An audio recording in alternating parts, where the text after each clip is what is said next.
Вечерний Сочи для maxportal.ru.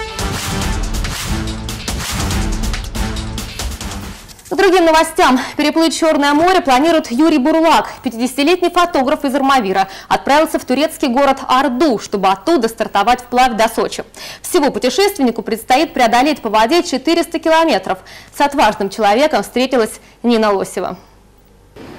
На всем протяжении пути Юрий Бурлак будет тянуть за собой резиновый плот со снаряжением и напарником. Вес груза составит более 500 килограммов. Кстати, свою лодку Бурлак назвал «Расшивой» в честь судов, которые передвигали бурлаки на Волге. Пловец отмечает, что такие совпадения далеко не случайны. В прошлом инвалид второй группы Юрий уверен, что победить проблемы со здоровьем ему помогли именно занятия плаванием.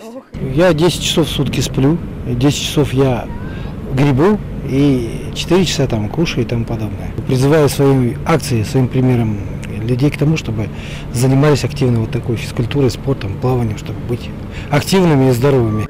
Юрий Бурлак планирует вернуться в порт курорта через 20 дней. После этого путешественник намерен осуществить следующую мечту – преодолеть вплавь расстояние от истоков Волги до Астрахани, а это больше 3000 километров.